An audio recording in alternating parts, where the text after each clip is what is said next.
Alright guys, today I'm going to be mounting a recoil pad to my gun stock. In order to do so, I'm going to have to cut off a bit of my gun stock.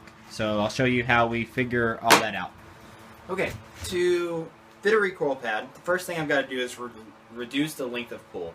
Length of pull is the length from your butt of your firearm to the trigger mechanism. Okay? As always, firearm is unloaded. A rule of thumb, it's not a perfect rule, but it's a rule of thumb, is to take your elbow, reach, and if you can reach the trigger comfortably and grip the stock like this, then the length of pull is right for you. That's a rule of thumb because people have built different ways. It's kind of an average. I'm pretty average on everything. So, and based on feel, when I mount the gun, I'm right where I want to be. I don't feel like it's too long. I don't feel like I'm craning my neck. It's just right. So this stock, as it was made, is just about right. If I had a metal butt plate, I could do that, but recoil is harsh, so I bought I think it's a 3/4 inch butt plate, so I have to remove 3/4 of an inch from this stock, and then we're going to fit that. For the recoil pad, I got a KICK-EEZ Sorbothane Recoil pad. It's 3/4 of an inch. I think I got it from Brownells or Midway. I honestly can't remember. I shop at both those places equally. And I use these on my competition shotguns, and I've been very pleased with them. They absorb a lot of the recoil, and they're fairly easy to grind to the right shape.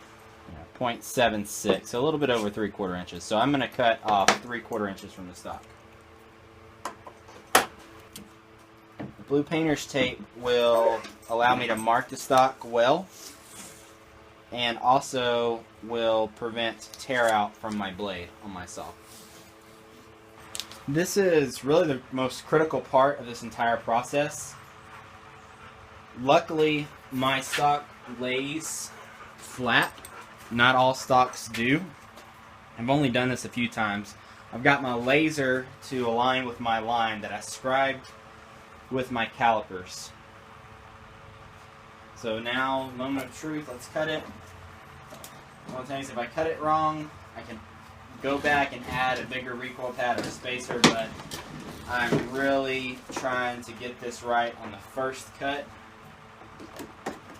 so I don't mess it up.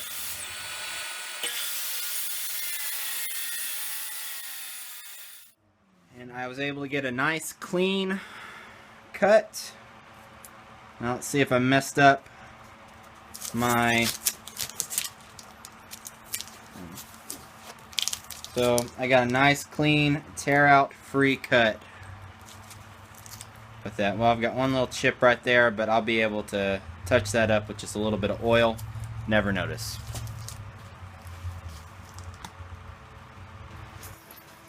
So to mark my holes, I'm just going to use some double stick tape.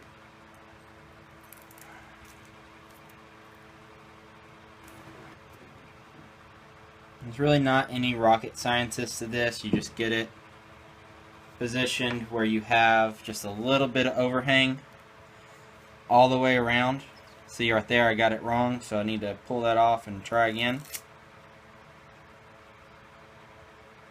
So right there, right there. Yeah, that's perfect right there.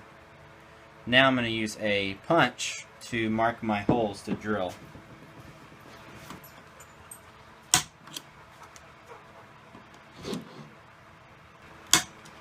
Got my holes drilled. I pre-drove my screws to make sure it was lined up, and then I waxed them with some finishing wax to make sure they would go easy and wouldn't damage my recoil pad. And now it's just driving them in. So now that we have the recoil pad on, now we have to trace this out just as accurately as possible with an X-Acto knife.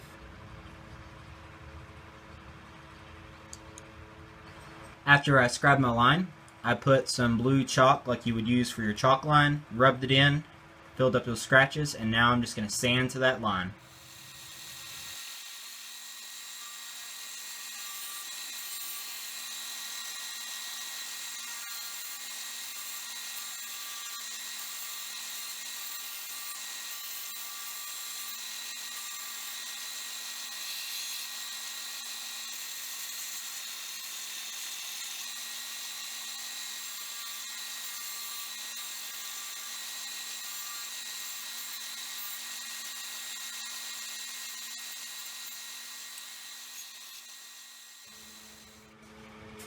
Okay, we've got a recoil pad fit. I sealed the butt with some True Oil earlier and let it dry good. Now we've just got to put it on and we're done. I'll say that my fit isn't like 100% perfect, but I don't have a lot of experience in this. This is actually only the second recoil pad I've ever put on, and the first one I did horribly. And now I have dropped a screw. Okay, found the screw. I lubricated these with wax, just regular paste finishing wax. And now, just install it.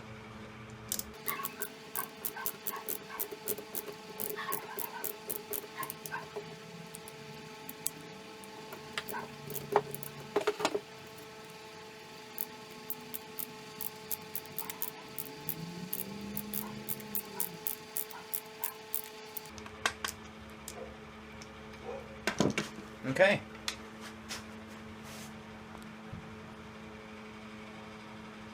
I am very pleased with the fit. It's a little wide in just a couple places. I might take it off and shave it down a little bit, but so far, so good.